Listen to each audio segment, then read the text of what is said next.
दोस्तों, क्या आप सोच सकते हैं कि एक 11 साल का बच्चा स्टॉक मार्केट में इन्वेस्ट करना शुरू करे? एक ऐसा इंसान जो दुनिया की सबसे अमीर लोगों में शुमार है, लेकिन आज भी वही पुराने घर में रहता है जो उन्होंने 1958 में खरीदा था।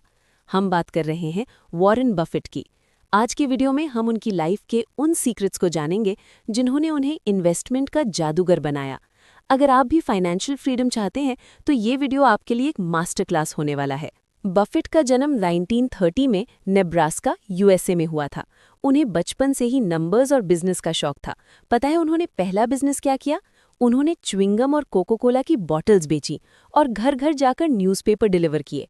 11 साल की उम्र में उन्होंने अपना पहला स्टॉक खरीदा, सिटीज सर्विस प्रेफर्ड। इससे उन्हें एक बड़ी सीख मिली, पेशेंस यानी सब्र। जब स्टॉक नीचे गिरा वो घबराए नहीं और जब थोड़ा ऊपर गया तो बेच दिया। लेकिन बाद में वही स्टॉक बहुत महंगा हो गया। तब उन्हें समझ आया कि मार्केट में पैसा वेटिंग से बनता है, ट्रेडिंग से नहीं। बफेट की लाइफ का सबसे बड़ा टर्निंग पॉइंट तब आया जब उन्होंने बेंजामिन ग्राहम की बुक द इंटेलिजेंट इन्वेस्टर पढ़ी।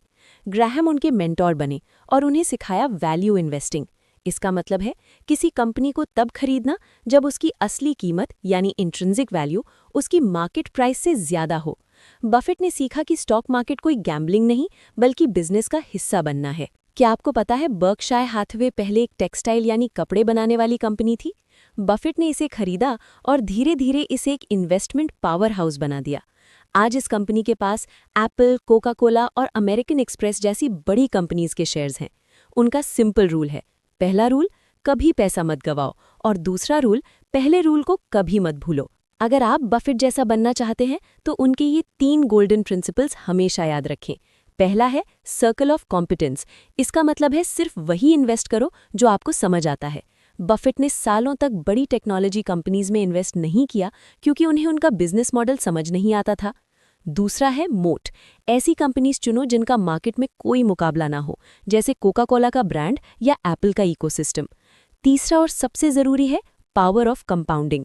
बफेट की 90% वेल्थ उनके 65th बर्थडे के बाद बनी है। ये है लंबे समय तक मार्केट में टिके रहने का जादू। इतनी दौलत होने के बावजूद बफेट आज भी एक बहुत सिंपल लाइफस्टाइल जीते हैं। वो कहते हैं इन्वेस्टमेंट का मतलब सिर्फ पैसा कमाना नहीं बल्कि सही डिसीजन लेने का डिसिप्लिन है। तो दोस्तों, वॉरेन बफेट की लाइफ से आपने सबसे बड़ी सीख क्या ली? कमेंट सेक्शन में ज़रूर बताएं।